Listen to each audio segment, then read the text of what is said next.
지금부터 약 30분간 총재님께 질문을 하겠습니다. 제가 오늘 사회를 맡은 사람으로서 질문 2가지를 먼저 하고요. 그리고 신청하신 우리 학생분들에게 이메일이 다 갔었죠. 사전 질문 받는다고. 그 사전 질문 중에 몇 개를 골라서 질문 드리고, 그리고 현장에서 딱 2분 받도록 하겠습니다. 오늘 잘 들었습니다. 먼저 가벼운 질문부터 드리도록 하겠습니다.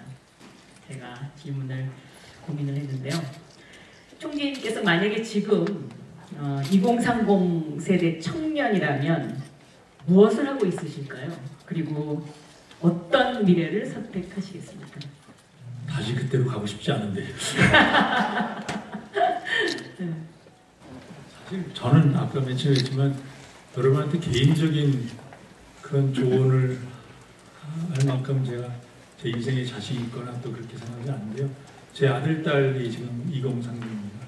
그러니까 제가 그냥 제 아들, 딸들한테 하는 얘기를 한다고 하면, 저도 그랬지만 여러분 나이 때가 제일 불확실성이 큰 것 같아요. 뭐가 될지도 모르고 뭘지도 모르고 뭘 해야 되는지 좋은 것도 모르고 이렇게 되는데, 사실 그 불확실성은 누구나 갖고 있는 거거든요. 사실 저도 그랬는데, 그러면 어떻게 그 일이 정해지느냐 그러면 마치 자기가 딱 의도적으로 막 이걸 하면 뭐가 정해진다고 저는 그렇게 생각을 안 하고요. 그렇죠. 우리 아들, 딸도 맨날 물어보면 이거 하면 어때? 저거 하면 어때? 이러거든요. 그래서 저는 답을 뭐라고 하냐면, 너 좋아하는 거 해라. 자기가 좋아하는 게 잘하는 거는 두 번째 나오는 답이 뭐 좋아하는지 잘 모르겠다는 거예요. 그러면 저는 해주는 답은, 좋아하는 게 뭔지 모르지만 싫어하는 게 뭔지는 아는 거예요. 저도 대학에 경제학을 전공했는데 저는 사회과학 대학을 갔는데, 이거 저 다른 학문을 폄하하는 게 아닙니다. 법학 수업을 딱 들어가는데 도저히 못하겠더라고요. 뭐 저 다 외워야 되는데 한 달 하다 보니까 이건 나는 아니야. 이건 확실해. 그럼 이런 얘기를 또 하는데, 사회학하고 정책을 갔더니 이거는 문학이죠. 그 얘기하는데 이건 다 거짓말 같고요. 그래서 그렇게 그것도 아니더라. 죄송합니다 하시는 분한테. 근데 경제학 과목을 들었더니 굉장히 논리적이고 좋더라고요. 그래서 경제학을 하게 됐어요. 그래서 지금까지도 좋아하는 걸 했는데 싫어하는 걸 잘라내면 이렇게 되는 게 있어서, 저는 첫 번째로만 드리는 말은 싫어하는 걸 잘라내면 되겠는데, 되게 저도 그런 것 같아요. 집사람은 어떻게 결혼했나 보면 싫어하는 사람을 잘라다 보니까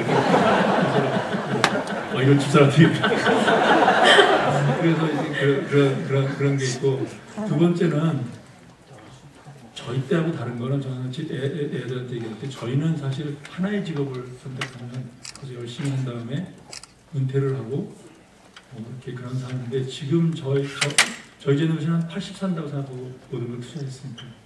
근데 여러분은 지금 라이프타임 보면 100살까지는 살 거거든요. 물론 건강에 사냐 아닌 건 이게 다르겠죠.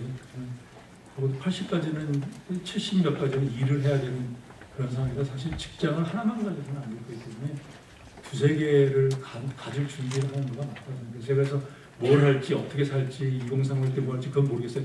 굉장히 많은 불확실성이 있는데, 하여간 자기가 좋아하는 걸 선택하는 게 확률이 높지 않겠니? 그리고 안 되더라도 그걸 하면 후회는 좀 덜하지 않겠나, 이런 생각을 하고, 그 다음에 좋아하는 것도 하나만 하는 게 아니라 그 연관돼가지고 직업을 한 두세 개는 한 40에 한 번쯤 바꾸고, 왜냐면 60에 새 직업을 하더라도 누가 뽑아주겠어요. 그러니까 사실은 한 40쯤에서 한 번 바꾸고, 60쯤에서 60, 한 70 된 다음에 은퇴한 다음에 한 10년 슬슬 일하고, 그래야지 먹고 살 수 있지 않으면 굉장히 어려울 것 같아요. 네. 죄송합니다. 싫은 것부터 잘라내라. 그리고 직업을 한 두세 개 생각해라. 이제 이런 말씀인데, 제가 바로 40에 직업을 바꾼 사람입니다. 언론인에서 정치인으로, 그리고 이제는 60에 서강대학교에 와서 여러분과 만나서 멘토링을 이렇게 센터를 하고 있습니다. 근데 오늘 제가 여기 이렇게 무대에 올라와 보니까 정말 이 학생분들의 그 눈망울이 반짝반짝 빛나고 있네요. 저도 강의를 많이 해서 경험이 있습니다만은 이렇게 집중력이 높은 강의는 드물지 않을까 이렇게 생각합니다. 제가 이창용 한은 총재님을 한 15년 전부터 알았습니다. 그러니까 그 당시에 금융위 부위원장을 하고 계셨죠. 그런데 키가 크신 분이 이렇게 설렁설렁 오셔갖고 저한테 뭘 하십니까? 이제 이렇게 그래서 굉장히 특이한 분이시구나 이렇게 생각을 했어요. 그때 왜 이제 제가 이창용 총리님과 가까워졌냐면 저는 무슨 일을 하고 있었냐면 한은이 과거에는 한은의 한은법에 한은이 할 수 있는 일 물가 안정 딱 요거 하나였습니다. 그런데 제가 생각하기에 과연 중앙은행을 물가 안정만 하는 그 역할이 맞느냐 이런 의문이 저한테 생겨서 제가 한은법을 바꿨습니다. 어떻게 발의를 했냐면 금융안정 기능을 추가하고 한은의 직접 조사권, 금융기관에 대한 직접 조사권을 주는 그 두 가지 문구를 2008년도에 집어넣어서 발의를 해서 이게 3년 동안 국회에서 엄청난 반대와 토론이 있었고 2011년에 통과가 됐는데 그때 금융위 부위원장이셨고 그때 제일 이 법을 반대하던 곳이 바로 금융위원회였고 금융감독원이었고 한은은 엄청나게 찬성을 하고 있었고요.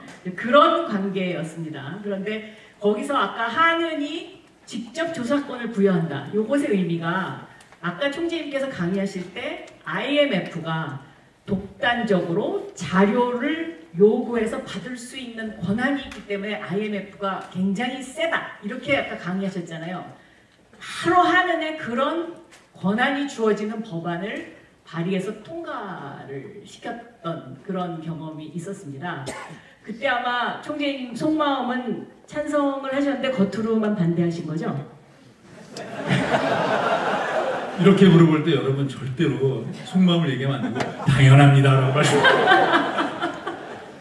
그 저한테 오셔갖고 머리를 꼭짝꼭짝 하시면서 이런 거 왜 자꾸 하시는 근데 제가 그때 딱 얼굴을 이렇게 뵈니까 진심으로 반대하는 것 같지는 않았어요.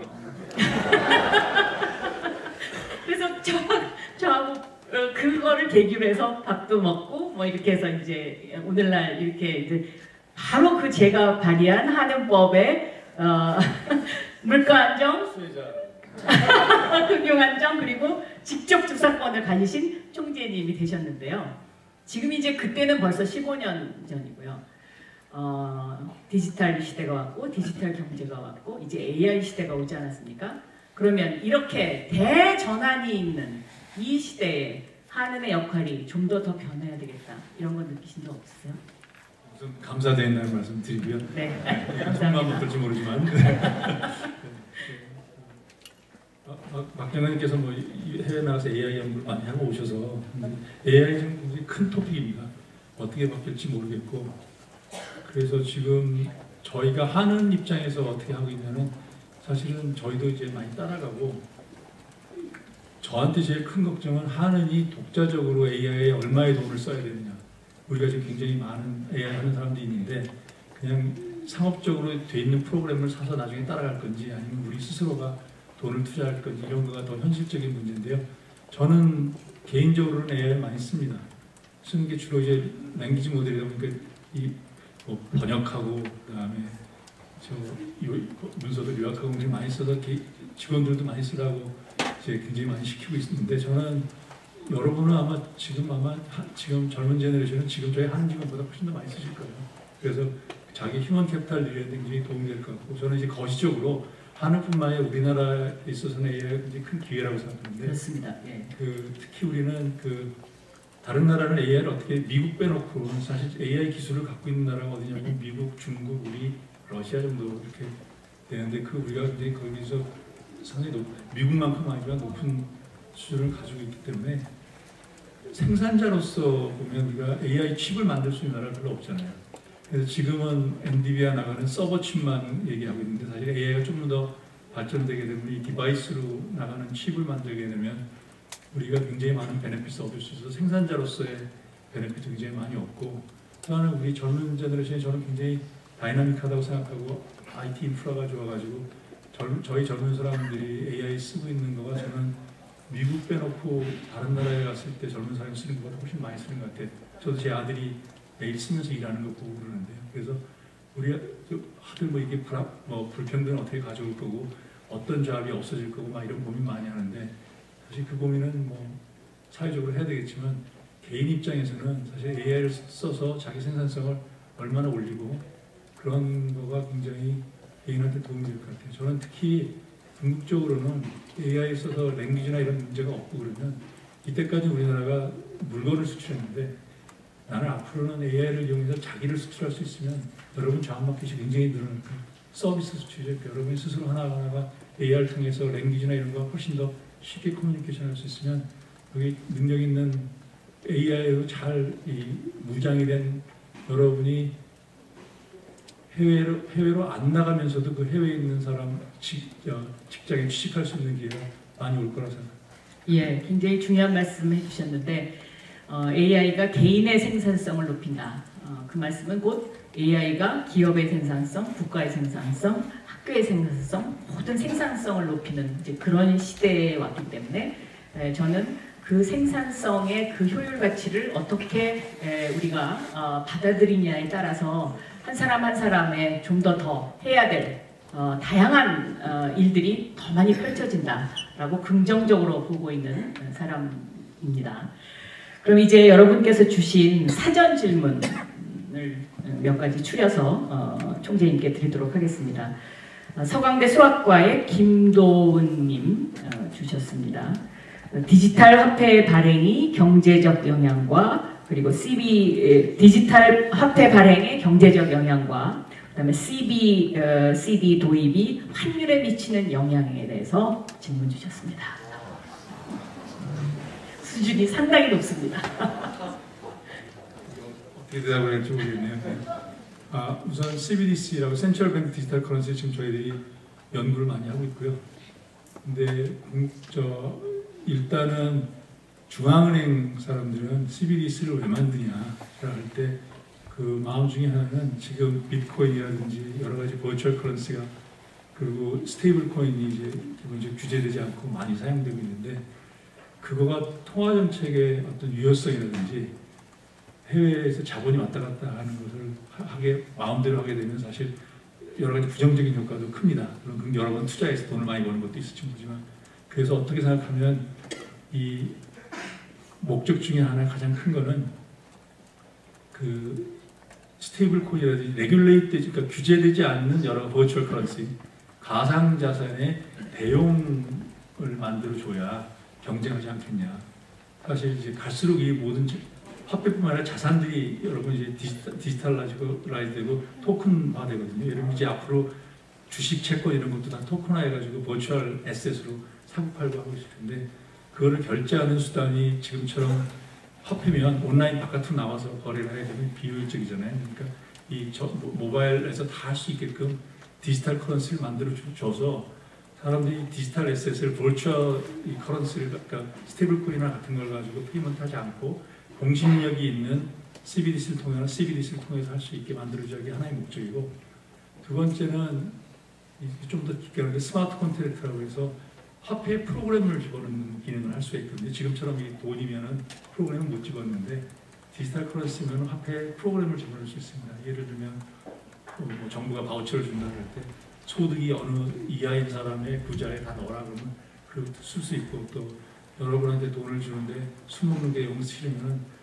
여러분이 받으면 술집에서는 못 쓰게 프로그램을 화폐에다 넣을 수도 있고 또 하나는 무역거래 같은 걸 할 때 돈이 지급될 때 다 지금 우리가 서울서부터 홍콩까지 보내면 홍콩이 도착해서 뭐 인보이스를 보내고 뭐 돈을 주고 이러지 않고 프로그램을 해가지고 배가 홍콩 중간쯤 가면은 반액을 지불하고 홍콩 도착하면은 전액을 주고 이런 프로그램들을 다 집어넣어서 하게 되고 또 지금 여러분 전세 계약을 하면 전세 사기 같은 게 많잖아요. 전세 사기 이런 이유가 뭐냐면 내가 집 계약서 사인하고 돈 받으면은 그걸 복덕박이 해주고 뭐 이러는데 사실 집문서가 맞는지 뭐 이게 동시에 결제가 되지 않으면 사기가 될 가능성이 많잖아요. 근데 이걸 프로그램을 해가지고 등기소에서 등기가 바뀌는 그 순간 계좌 간에 이체를 시켜라 뭐 이런 프로그램을 시킬 수 있고 이런 장점이 많아서 그런 것들을 지금 연구하고 있고요. 언제 도입할 거냐? 연구는 우리가 굉장히 앞서서 하고 있는데 미국이나 유럽이 도입한 후에 하려고 합니다. 왜냐하면 우리만 따로 도입을 하면 시스템이 안 맞으면 다시 재투자를 다 해야 돼서 사실 전 세계 돈에 이게 아까 얘기하는 국제적인 시각이거든요. 우리만 잘났다고 그냥 먼저 만들었는데 나중에 시스템이 바꾸면 다시 재투자해야 돼서 사실 연구는 많이 하되 미국하고 유럽에서 도입이 되면 그 시스템에 맞춰서 같이 하려고 생각합니다. 준비는 하되 세계적인 상황을 보시고 하시겠다 이제 이런 말씀이시고요. 제가 이 질문과 관련해서 좀 저도 팔로우업 퀘스천을 하나 드리면 최근에 샘 얼트만이 그 AI를 통해서 전 세계가 동시에 결제할 수 있는 뭐 결제 그런 화폐 시스템을 만들겠다 이런 발언을 했어요. 이제 그렇게 되면은 중앙은행의 역할이 어떻게 되는 거냐 여기에 대한 그 의문이 생기는데 여기에 대해서 어떻게 생각하고 계시고 어떤 준비를 하고 계시고 그게 이제 앞에 얘기하는데요.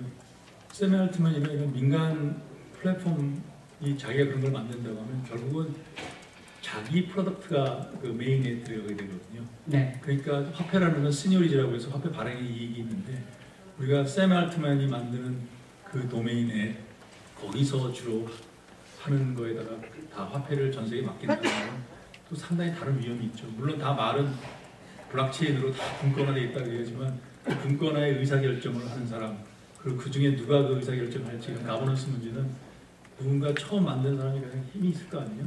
그래서 저희 중앙은행 입장에서는 그렇게 하나의 민간이 화폐를 컨트롤하게 하는 건 사회적인 문제가 많기 때문에 중앙은행 간의 커넥션을 통해서 이걸 만들자. 그래서 지금 중앙은행들이 그걸 하는 커넥션을 만들자고 하는 게 지금 아고라 프로젝트라고 해가지고 공신력 있는 중앙은행이 하는 게 좋다. 그리고 이게 스테이블 코인을 만들더라도 결국은 달러라든지 기존 화폐에다가 가치를 연동시키는 거잖아요. 그러니까 결국 화폐의 가치는 공신력에 있고 그것은 공공이 해주는 가 반드시 필요하다. 지금 민간에서 뭐 스테이블 코인이 다 화폐가 될 수 있다고 얘기를 막 하지만 궁극적으로는 US 테더나 뭐 이걸 아무리 그렇게 해도 결국 미국 화폐, 뭐 중앙은행의 공신력에 의존해서 만드는 거기 때문에 그럴 바에야 이 CBDC는 중앙은행이 직접 하는 게 낫다는 게 중앙은행의 의견입니다. 네. 다음은 서강대 화공생명공학과의 심권우 학생이 질문한 것입니다. 저금리 시대가 상당히 오랫동안 지속이 됐는데 이제 그 저금리 시대의 끝자락이 왔습니다. 고금리 시대가 장기간 지속될 경우에 젊은이들의 사회 진출과 투자 그리고 사업에 진출하는 방식은 어떻게 변화할 것이라고 예측하시는지 그리고 개인은 이러한 시대에 어떻게 대응해야 하는지라는 질문이었습니다.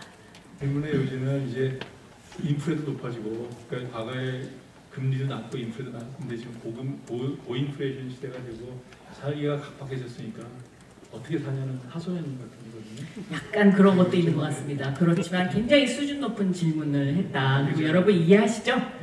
한은 총재님의 발언이 이게 금융시장에 굉장히 민감하기 때문에 오늘 같은 자리에서는 저희가 너그럽게 포용해드리는 것이 우리 총재님을 더 이렇게 우리와 가까이 할 수 있는 그래서 아마 다음에 한 번 더 IMF의 단점에 대해서 지금 질문한 이유도 네. 이자율 강화 관계없이 제가 해석한 대로 한다면 저는 경제 상황이 어떻게 바뀌든 어려운 일은 항상 있게 된 말인 것 같아요. 그러니까 지금 그 질문하신 분의 의도가 어떤지 모르겠는데 젊었을 때 되게 어려운 거예요. 다 어렵고 이런 얘기하면 뭐 무책임할지 모르지만 사실은 어렵다 쉽다라는 건 저는 굉장히 주관적이라고 생각합니다. 네. 그 안에서 이렇게 좀 뭐 이자율이 높아서 이런 것보다도 본인의 어떤 면에서 본인의 자산을 많이 그때 어떻게 살아갔으면 좋냐면 본인에 대한 수요를 많이 키워라 이렇게 경제학하는 입장에서 말씀드리는데 저는 사실 제가 다시 이걸 말이 또 길어졌는데 저는 저희 경제학을 잘못 가르쳤다는 생각이 많이 들어요. 제가 만약에 지금 학교를 떠나서 바깥에 나왔다 보니까 여기 경제학과가 몇 명인지 모르겠는데 우리가 경제학의 독점을 가르치잖아요. 독점. 그 독점을 어떻게 가르치냐면 독점이라는 건 나쁩니다. 왜냐하면 독점을 통해서 가격을 많이 받는 소비자가 손해를 보고 이 가격 탄력성이 있고 막 이런 게 이걸 이용해서 하버드 트라이앵글, 뭐 데드웨이 로스 막 이러면서 이게 사회적으로 비난이 많다는 얘기를 하면서 독점이라는 건 나쁜 걸 가르치는데 저는 사실은 거꾸로 개인 입장에서 보면 나의 능력이 독점을 가질 수 있으면 그만큼 사회에서 내가 더 많은 걸 받아들일 수 있는 거예요. 그러니까 다른 각도에서 개인의 이윤으로 보면 여러분이 왜 어렵냐 지금 내가 가서 어렵냐면 나를 대체할 사람이 너무 많아요. 나를 대체할 사람이 너무 많으면 어려워요. 인프레가 높던 인프레가 낮던 그래서 지금 그분이 어떻게 살면 좋겠냐 그러면 인프레 걱정하는 거 아니고 너에 대한 수요가 독점적이게 만들어라. AI를 사용하는 분이에요. 그래서 너에 대한 수요가 비탄력적으로 만들어서 그 독점적인 이유를 갖도록 노력해라고 있습니다. 남들이 안 하는 일을 해야 되겠네요. 네, 다음 넘어가겠습니다. 서강대 경제학과의 김진우님 이런 질문을 해주셨어요. 하느니 처한 딜레마. 끝내고 가죠. 3분 남았는데.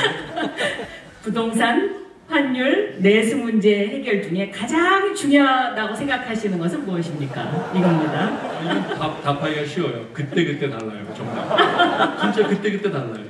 네. 지금 이 시점에서 중요하다고 생각하시는 것은? 빨리 3분 내에 끝내는 건데.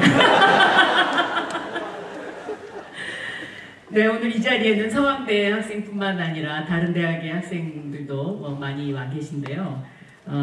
고려대학교의 강영성 학생이 질문을 하셨습니다. 미국 대선과 한국 경제를 좀 전망해달라는 질문입니다. 제가 이때까지 외교의 중요성을 이렇게 얘기했는데 4일날 결과 나온 다음에 말씀드리도록 하겠습니다. 아무래도 한 번 더 모셔야 될 것 같습니다. 그렇죠? 네, 한번 칭찬 박수 부탁합니다. 감사합니다. 아직 한 2개가 좀 더 남았습니다. 요 질문은 제가 재밌는 질문이라서 픽했습니다. 서강대 정세현 학생인데요. 수도권 중심의 한국 경제에서 지역 경제의 미래를 어떻게 생각하고 계시는지, 그리고 지역 경제와 관련해서 한국은행의 책임은 무엇이라고 생각하십니까? 사실 저희가 저출산 문제에 관해서 우리나라 문제에 대해서 굉장히 최근 연구를 많이 하는데, 이번에 저희 보고서 보셨는지 모르지만 저출산의 큰 원인 중에 하나가 수도권 집중이고, 그렇습니다. 지방에 있는 젊은 사람들이 이제 서울로 오게 되고, 서울에 오면 경쟁이 심해지고, 그래서 아이도 안 낳고, 또 서울에 올라오는 트렌드가 아예 뭐 대학생 끝나고 오는 것이 아니라 되게 고3, 중학교 정도 되면 강남 쪽에 학원 다니려고 오고 이런 게 많아서요. 사실 이 수도권 집중 문제를 해결하지 않으면 우리나라의 고질병이 굉장히 많아져서 힘들다 이런 얘기를 하고, 그래서 한국은행이 무슨 역할을 하냐 그러면 저는 이런 우리나라 수도권 집중의 폐해라든지 이걸 어떻게 해결하는 문제에 대해서 연구를 통해서 하는 것이 중요한 역할이라고 생각하고요.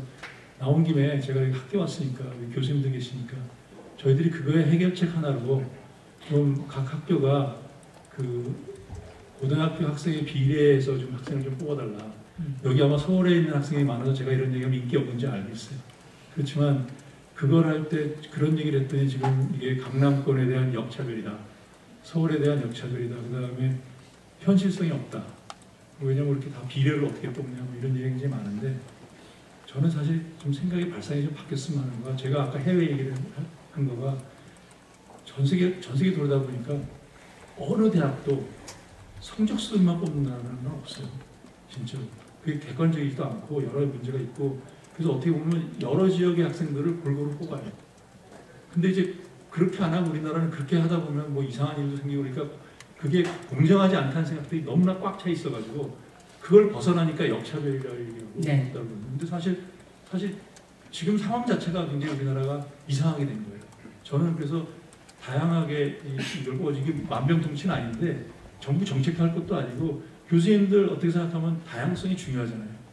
여러 지역에서 애들을 뽑아서 같은 클래스에 있는 건 굉장히 중요하고, 우리나라에서 지금 보면 다른 지역에 편차는 없어요. 서울하고 강남 지역만 많지. 그러니까 지금 지방 학생들이 지금 평균적으로 서울 학생이 한 16% 되고 지방 학생이 84% 되거든요. 84% 되거든요. 그러니까 그냥 지방 학생을 한 80% 지금 보통 80% 뽑겠다 학교에서, 그렇게 해서 그냥 이렇게 비율로 맞춰서 뽑으면 저에게는 많은 문제가, 그 문제가 모든 걸 해결하지 못하겠지만 비정상이 정상하고 수도권 집중을 바꿀 수 있는 하나의 단초가 되는 것 같아요. 이런 얘기하면은 역차별이고 뭐 왜 성적순을 뽑는 게 공정한 거 아니냐 이런 얘기가 많은데, 여러분 한번 저희 보고서 한번 보십시오. 성적순을 뽑는 거 실증적으로도 성적순을 뽑는 것이 반드시 공정한 게 아니라는 그런 분석도 해놨고, 또 이게 기본적으로 전 세계에서 가장 보편적인 거다. 그리고 불가능하다고 하시는데 교수님들 마음만 먹으면 할 수 있습니다. 네, 저는 사실 이 총재님 의견에 대해서 절대 찬성하고 있습니다. 왜냐하면 대한민국의 수도권 과밀화를 해결하지 못하면 대한민국의 미래가 없다. 저는 그렇게 생각을 하고 있어서 이 일이 꼭 뭐 당장은 아니더라도 단계적으로 좀 추진됐으면 하는 그런 바람을 갖고 있고요. 사전질의 마지막입니다. 서강대 중국 문화화학부라고 잘못된 것 같습니다. 배주현님이 하신 건데요. 은행에 취업하고자 하는 취준생들은 무엇을 준비하고 어떤 공부를 하면 좋을까요? 한국은행이요? 그냥 은행이라고 이렇게 질문을 주셨습니다. 행장님 나와서 너무 구체적이라 대답하기 어려울 것 같은데요. 네. 그것도 은행도 시험 준비를 아무래도 해야 되겠죠. 참 우리나라의 모든 게 다 시험으로 뽑으니까. 네. 그래도 어떤 책을 읽었으면 좋겠다. 뭐 이런 제가 얘기하고 싶은데 제 교과서를 쓴 저자로서 굉장히 오해를 받을 것 같아서 얘기 안 하겠습니다. 네, 이 정도면 아마 충분히 다 무슨 말씀인지 알아들으셨을 거라고 생각하고요.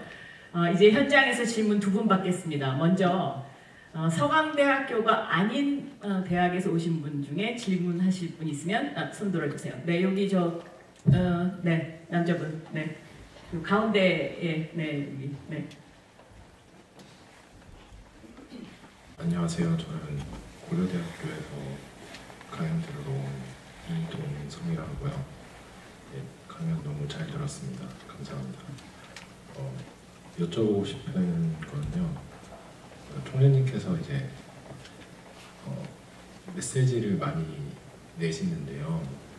그 메시지를 내실 때 이게 어느 정도 얼만큼 받아들여질 거라고 기대를 하고 이제 메시지를 내시는지 그런 것들이 좀 궁금하고 지금보다 더 잘 받아들여져야 되는지 아니면 뭐 충분히 잘 받아들여지고 있는지 그런 좀 총재님 주관적인 어떤 평가를 조금 공유받고 싶습니다.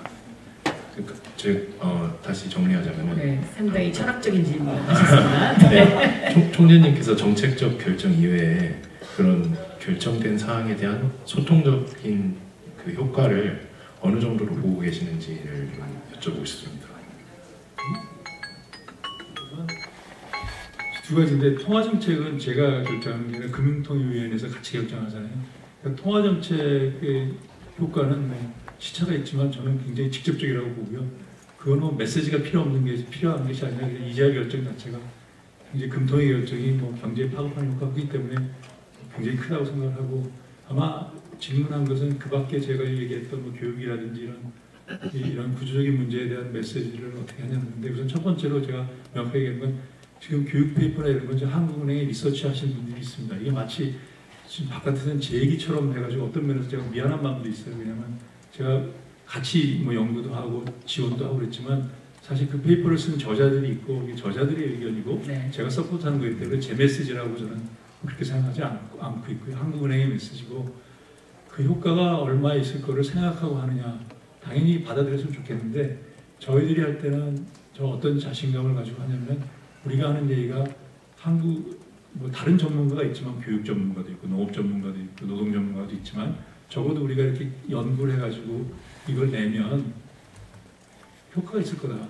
그리고 그 효과는 언제 올 거냐면 곧 올 거라고 생각합니다. 예를 들어 저희가 외국인 노동자의 돌봄 서비스에 필요하다는 얘기 지금은 당연히 노조라든지 노동하시는 그 사람은 반대하겠지만 저는 그분들의 부모님이 이제 8, 90대시면 아마 먼저 하자고 하실 거거든요. 우리가 고령화가 시작되면 지금은 아닌 것 같지만 한 10년 뒤에나 그때 한국은행이 한 얘기가 맞구나 하고 받아들일 거고 저는 우리 교육 문제도 이 정도 골마 터지면 제가 생각하는 20년 전에 제 이 얘기했으면 저거 이상한 애라고 했을 텐데 지금 받아들이는 정도가 좀 다르잖아요. 그래서 저희가 한 이 구조적인 문제는 시간이 지나가면 저희 메시지 받아들일 거라는 그렇게 생각하고 있습니다. 네. 한국은행 총재께서 저가 생각하기에 기억에 많이 남는 것은 이 한국의 문제를 구조적인 문제를 해결해야 된다는 그런 강조를 참 많이 하시는데 그게 정말 우리한테 필요한 것 같습니다. 이번에는 여학생 중에서 질문 마지막으로 한 번 받겠습니다.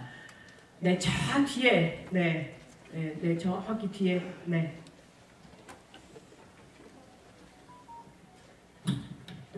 저는 한양대학교 미래인지교육원 경영학부 3학년입니다.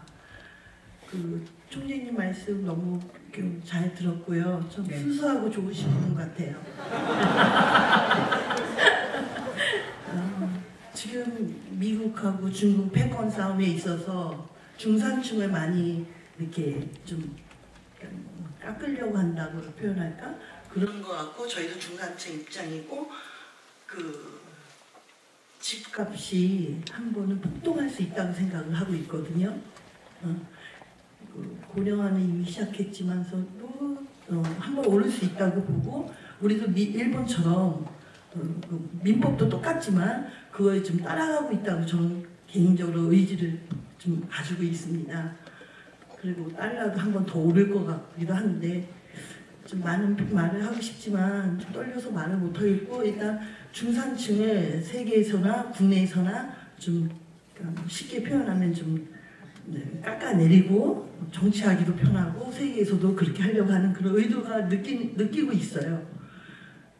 그런 부분에 있어서 좀 중산층을 좀 어떻게 살릴 수 있는 방법은 없는지 그에 대해서 좀 말씀해 주세요. 중산층의 복원 방법.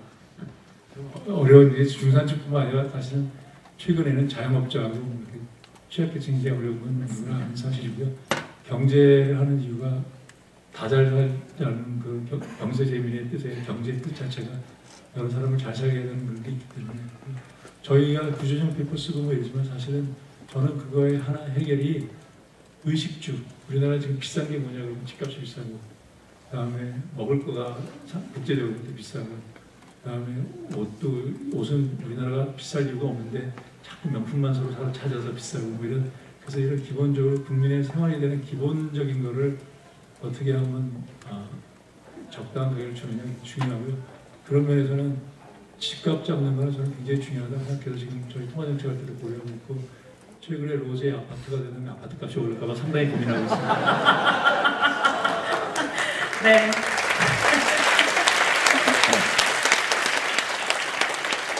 여러분 이렇게 끝까지 경청해 주셔서 너무 감사하고요. 그리고 이렇게 많이 호응해 주셔서 너무너무 감사드립니다.